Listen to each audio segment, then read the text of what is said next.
Bonjour les filles. I really hope you enjoyed our first lesson today. It was really nice um, getting to know you and meeting you all for the first time, and I'm really looking forward to our adventure together this year in French 1. I love teaching French 1, so I think it'll be a great year. Um, so one of the things I wanted to talk about in this video are French cognates. Okay, and cognates are um, are words in both languages with the same spelling and meaning. And there are a lot of words that that are French. There are approximately 1,700 French cognates, and a lot of them are identical to the English word. And they're called vrais amis, like true friends, des vrais amis. So what is the history of English and French? So William the Conqueror invaded England, known as the Norman Conquest. And that happened during the Battle of Hastings in 1066. And in French 4, we talk more about that. But so William the Conqueror, he brought not only like the traditions in Normandy, you know, his Norman traditions, but he also brought the French language to England.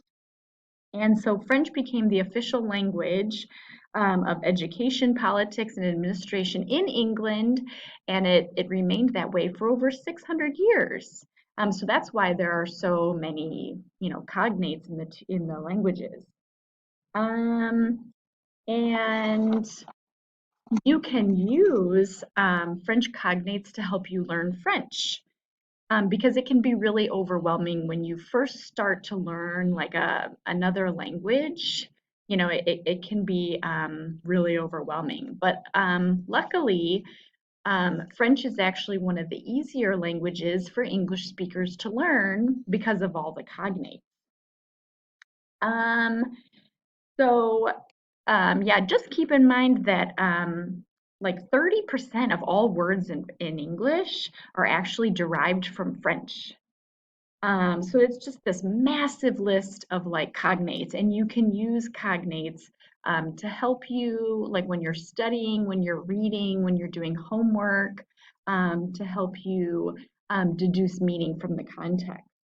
And if you look on the screen, right here is a list of French cognates, right? So by looking at these words, you can kind of imagine what they mean in English, right? Aéroport, airport, banane, right? Bleu, calendrier, liberté, oncle, appartement, musée, right? So even though these words are pronounced differently, you can look at them and you can kind of guess like what they mean in English, right? Okay, so your assignment, your homework for tonight is a worksheet on cognates.